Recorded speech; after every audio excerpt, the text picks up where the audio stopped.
5 तारीख की बनकर बड़ा बेटा की शादी ही 3 तारीख की मेल ही आज के दिन बनकी अर्थी उठी है। रोन की आवाज आन लाग रही है, चिखन की आवाज आन लाग रही है, सब बल्लर बल्लर रोन लाग रहे हैं।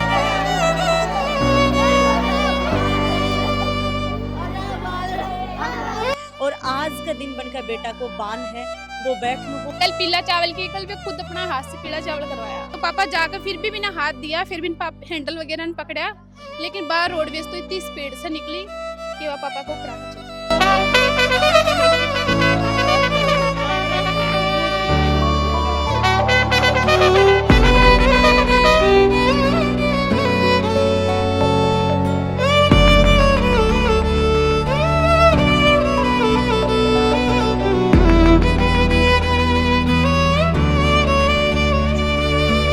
अब लैब रिपोर्ट के लिए बाहर जाने की जरूरत खत्म। गैलेक्सी पाथ लैब अब आपके घर आकर लेता है आपका सैंपल, ब्लड रिपोर्ट से लेकर फुल बॉडी चेकअप, सब 70% तक छूट पर। सही टेस्ट, सही रिजल्ट। गैलेक्सी पाथ लैब अभी बुक करें।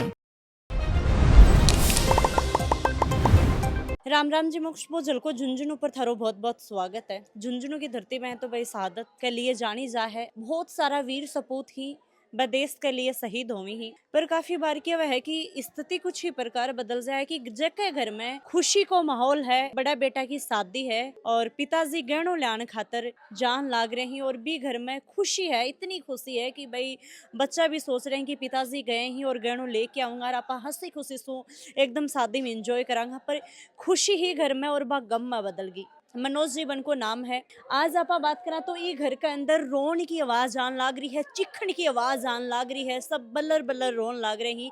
और आज का दिन बनकर बेटा को बान है, वो बैठनु हो, बहुत ही धूमधाम से गाना बाजता, सब इंजॉय करता।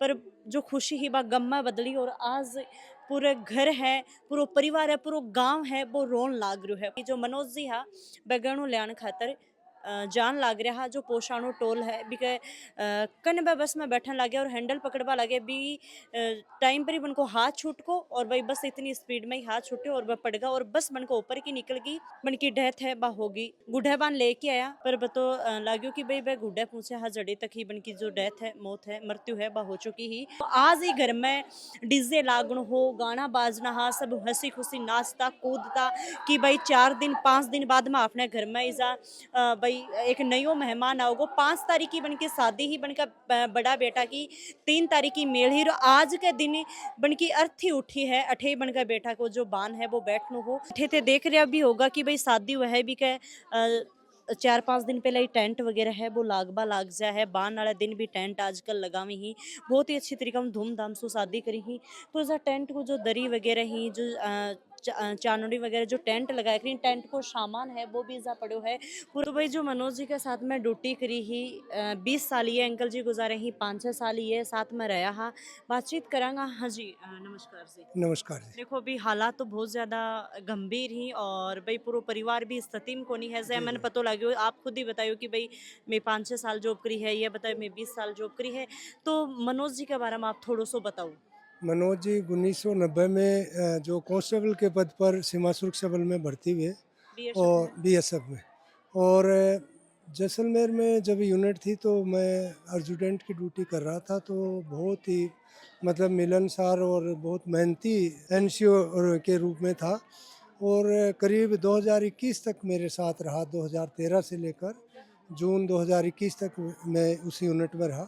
फिर मेरी कहीं पोस्टिंग हो गई और मनोज कुमार जो है 116 बटालियन में ही पोस्टिंग रहे और उसके बाद में इनकी एएसआई रैंक में पदोन्नति हो गई। अभी यूनिट वर्तमान में जो है उड़ीसा में तैनात है और ये अपने बड़े बेटे की शादी करने के लिए छुट्टी पर थे और 3 तारीख की मेल होनी थी और 5 तारीख की शादी थी। तो शादी के लिए ये कल दोपहर को लगभग 3 बजे सीकर जाने के लिए, शादी में कोई सामान लाने के लिए सीकर जा रहे थे, तो ये इनके साथ घटना घट गई।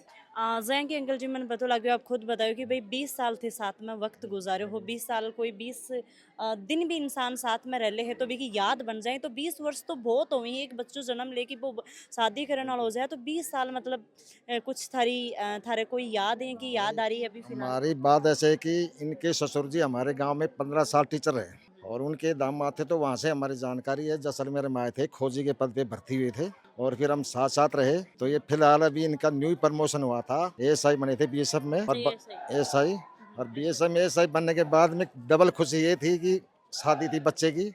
तो मेरे पास 2 दिन फोन आया था कि ओम प्रकाश आना है और तेरे को पार्टी पूर्टी खुशी वहीं मनाएंगे हम।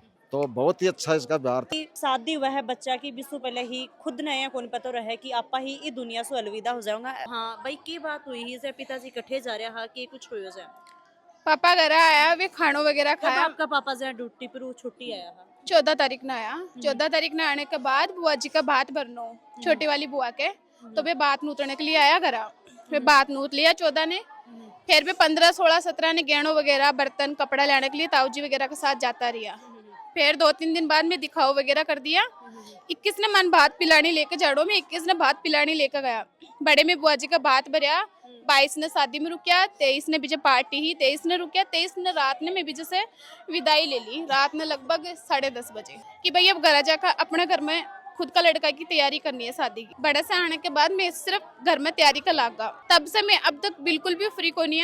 रात में 1-1 बजे तक मैं काम का लाग रहा, क्योंकि 10 दिन को ही साव फिक्स हुए। तो या 10 दिन के अंदर पापा, भैया, मैं, मम्मी सब एक से एक बढ़कर वो बिनन भाग भाग का काम कर रहे हो, दूसरों साइड में जाकर सब अपना अपना काम समेट रहे खुद। सब ने कल बुआ पापा फोन कराया बुआ जी हरा ने, बोला थे सब आ जाओ आज की बान की रस्मी। तो कल सारी बुआ जी वगैरह, हाँ कल पीला चावल की, कल वे खुद अपना हाथ से पीला चावल करवाया। आज बान की रस्मी, तो बान की रस्म भी कोनियो ही माने। कल 3 बजे वो एक्सीडेंट की सुनने के बाद में कुछ कौन करे, रात में ये सुत्या हमारा बस घर का ये बोल रहे हैं तेरे पापा ठीक है। अभी ना डॉक्टर ने ना होश को नहीं आया, तेरे पापा ठीक है, तेरे पापा ठीक है। रात पूरी रात तो मैं निकाल दी, लेकिन सुबह 6 बजे उठ कर मैं खुद पैसा लेकर मेरी जेब में मैं झुन्नू के लिए निकल चुकी कि पापा से झुन्नू हॉस्पिटल में मिलकर आऊंगी। डॉक्टर मिलने क्यों कौन दे रहे हो, कम से कम एक इंसान ने तो इमरजेंसी वार्ड में मिलना देवे ना। लेकिन कोई मैंने जवाब को नहीं आया। जब भैया ने पता चला कि मैं घर से निकल चुकी बुआ जी ने लेकर, तो भी मैंने बोला कि भाई गुड्डा ही हॉस्पिटल में। फिर मैं गुड्डारा हॉस्पिटल में गई, तब पता चलो कि वे तो खत्म हो चुका। कि यह बात मैंने रात ने ही जी तरीका से सब जवाब दे रहे, वो तरीका से मन पहली पता चल चुकी है। आभास होगो आप। हाँ मन पता चल गो। रात ने मेरे पापा जोर जोर से मन आवाज मार रहा, तब मन पता कि मेरे पापा खतरा में। मां सब ने बोल रही कि थे मेरी बात करा दो, मैंने एक बार दिखाई दो, मन दिखा दोगा तो भी मैंने सकून है, मैं कुछ बात कौन करूंगी। लेकिन मैंने कोई कुछ कौन दिखायो, कोई मन बात की आवाज कौन सुनायो। सुबह मैं खुद जाके पीछे देखी, तब भी मैंने कोई कौन देखने दिया है। बोले कि ना पहली बार टीम आओगी, पहले वो देखेगी, भी बाद में तुम देखने देगा। बीच से मैं घर आ गई कि मेरी मम्मी एकदम से बोली है बे सुन लेगा या बात बात तो तेरा से जमीन ही खिसक जाओगी, वे एकदम से पागल हो जाएगा। 3 बजे लगभग भी निकल चुका घर से। 30,000 रुपये मेरे खुद से मेरे पास से लेकर गया कि भाई तू पैसा दे दे, और खुद का हाथ में बगन 500 का सारा मैं कौन बोल सकूं, वे 50-60 है। वे गेड़ो लेने के लिए गया कि 40 जोड़ी अपना ने पायल की जोड़ी लेकर आनी है और 2-3 आइटम और हो वो लेकर आनो बस। तो पोसाना टोल के पास वो रोडवेज से एक्सीडेंट हो। पापा खुद जा रहा, तो पापा बिन्नन से आके भी रोडवेज ने हाथ दिया, मतलब जी रास्ता से बाहर निकला, लेकिन भाभी रास्ता से निकली को नहीं, बस साइड वाला रास्ता से निकल गई। तो पापा जाकर फिर भी बिना हाथ दिया, फिर भी हैंडल वगैरह ने पकड़ा, लेकिन बाहर रोडवेज तो इतनी स्पीड से निकली कि वह पापा को ऊपर आकर चल गए। भाई की शादी ही तो मैं तो बहुत ज्यादा खुश होगा, बहुत ज्यादा झूम रहे होगा। सबसे ज्यादा खुशी मेरे पापा ने ही कि जब घर बीननी आ जाओगी तो 5 दिन बाद बने ड्यूटी जानो, ती बने छुट्टी का अलावा ने छुट्टी को नहीं, क्योंकि मानस सावा की पहली कुछ कौन पतो। इजे आने के बाद मेरे पापा का ससुर यह बात बोले कि भाई आप सावा फिक्स कर लिया। तब पापा मना भी कर दिया कि भाई 10 दिन को सावा में इतनी जल्दी तैयारी को नहीं हुआ है। लेकिन फिर भी मैं सब पापा ने सपोर्ट किया, नहीं पापा थार पीछे मेहान है, क्यों डरो, मैं सारो काम थान करवाऊंगा। और वो काम करवाने के चक्कर में यो देख लो अब यो नतीजो निकला। जबकि मेरी भाभी बहुत अच्छी है, लेकिन मेरी किस्मत में ये लिखियो है और मेरे भाई की किस्मत में ये दोनों की किस्मत ही खराब निकली है। मान लो मारे लिए तो हमेशा के लिए गम छोड़गा, क्योंकि मारो तो जो कुछ होना ही दुनिया में बाकला मारो कद कुछ को नहीं हो। आज तक माने अगर कोई को सहारो मिलो ना तो सिर्फ मेरे पापा को, एक अलावा आज तक यह दुनिया कद कोई सहारो कौन दी। देखो बस वाले की लापरवाही है कि जी रास्ता जाड़ो भी रास्ता से वो न जाकर दूसरा रास्ता से जा रहे। दूसरी बात टोल पे हर इंसान इंसान रोका है और हर रोडवेज वाला ने रोकना चाहिए। वो बीच रोकने की वजह तो वो क्यों नहीं रोक रही, ये बताओ मुझे, क्या रीजन है? जब भी कौन कर रही हो, अगर उन्हें लेट हो रही है अपना टाइम से तो बिना अपना टाइम से खुद चालना चाहिए रोडवेज वाला ने। भाई पापा की गलती तो यही मानूंगा कि चलती बस में मैंने पकड़ना नहीं हो, लेकिन रोडवेज वाला की गलती उससे ज्यादा है। मैंने तो अपना बच्चा का सवा के चक्कर में 1000 टेंशन है कि मैं जाकर काम करूं, लेकिन रोडवेज वाले ने तो अपना टाइम से निकलना चाहिए ना, कि मैं मेरे टाइम से जाऊं, आराम से मैं साधन चलाऊं, टोल पे जी जड़े बस रुक के भी बड़े बस न रोक बुझे। तो वो सरकार को आदमी होकर सरकार का रूल फॉलो नहीं करोगे तो फिर कौन करोगे? बाको तो दिमाग से आन तो ना, तो भी मैं रोडवेज वाला की गलती सबसे ज्यादा है। जब वो हैंडल कर रहे हैं तो उनको रोकना चाहिए ना, पकड़ने देखना चाहिए उस इंसान में क्या हो रहा है, क्या कंडीशन में है, क्या नहीं है, तो उसे संभालना चाहिए ना। ऐसे थोड़ी होता है कि उसको जल्दी हो रही है वो अरे हैंडल पकड़ने के बाद छूटने के बाद रोडवेज वाला नहीं रोका, बताओ ऊपर से निकाल दिया। 3-4 आदमी आके बोले अरे रोडवेज वाला रोक, उसको धमकाए तब जाके वो रोडवेज को रोका है, पूरी ऊपर से निकाल के ले गया वो पापा के। लग गई, चलो मानते हो उनसे भी गलती हो गई, तो संभालना, रोक के संभालना चाहिए ना इंसान को। आज इस दुनिया में मैंने ये देखा है, रोड पे आदमी मरा हुआ पड़ा रहता है, यहाँ से लेके वहां तक उसके ब्लड निकलता है। ये पब्लिक वहां ऐसे इकट्ठी रहती है, लेकिन पब्लिक का एक बंदा जाके वहां ये नहीं बोलता कि ये आदमी मर रहा है, इसको हॉस्पिटल पहुंचा दूं। ये मैंने अपनी जिंदगी में ये केस खुद एक बार पहले देखा है, वही पोसाना टोल पे 25 साल का लड़का ऐसे मरा हुआ पड़ा था, लेकिन किसी ने वहां संभालने के लिए एक आदमी नहीं है। और ये पूरी पब्लिक आदमी खड़े थे, बस गाड़ी बाइक वाले सब लोग थे। तो दुनिया इतनी भी समझदार, इतनी मतलबी मत हो कि हम मरते हुए आदमी को नहीं संभाल सके। फिर इंसान होने का मतलब क्या हमारा? जानवर होते इससे अच्छे तो। एक राजस्थान रोडवेज आई, उसमें से एक व्यक्ति उतरा और जो ही वो व्यक्ति उतरा तो ये चढ़ने लगे। उसमें चढ़ के इन्होंने फाटक पकड़ा और ड्राइवर ने लापरवाही से गाड़ी को खूब तेज़ गति से चलाया। चलाने से ये नीचे गिर गए और रोडवेज के टायर के नीचे आ गए। हमने पुलिस को भी भेजा वहाँ और पुलिस जाके बायोडाटा वगैरह निकलवाए, टोल से वो घटना की जो वीडियो थे वो निकलवाए। उससे पता चला कि ये रोडवेज की ये बात। तो हम तो ये चाहते हैं, गरीब परिवार है, भार्गव समाज में मेरी जहाँ तक जानकारी हजारों में एक व्यक्ति फौज में भर्ती होता है। तो भार्गव समाज के व्यक्ति को इसको एक तो शहीद का दर्जा दिया जाए, एक इनके बच्चों को, आश्रित जो बच्चे हैं उनको नौकरी दी जाए। बन की बेटी भी बातचीत तवा करी ही बन का जो साथ में जो साथी 20 साल रेड़ रहा, एक अंकल जी ही बा 5-6 साल रेड़ रहा जैसलमेर में मनोज जी बा खुद भी बाकी ड्यूटी करेड़ी ही। और भाई अभी आप बात करा तो भाई मैं ड्यूटी पर ही हाँ शायद बताया जो है कि 5-6 साल की बन की जॉब है बा, और हरी 35 साल बा देश की सेवा करी और बॉर्डर पर अपनी ड्यूटी है बा निभाई।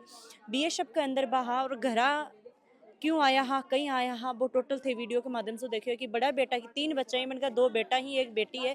बड़ा बेटा की शादी ही और बड़ा बेटा की शादी करन खातर वह छुट्टी लेके आया हा, पहली भान के भात वह भर के आए ही और भी के बाद में बड़ा बेटा की जो शादी ही भी शादी की तैयारी वह स्टार्ट कर दी ही।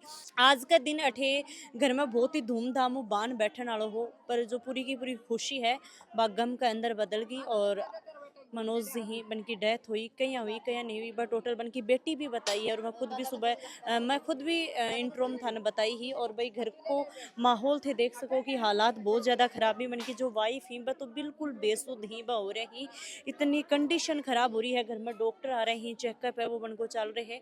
भाई घर का हालात ही में बहुत ज़्यादा ख़राब ही। राम राम सा, धन्यवाद।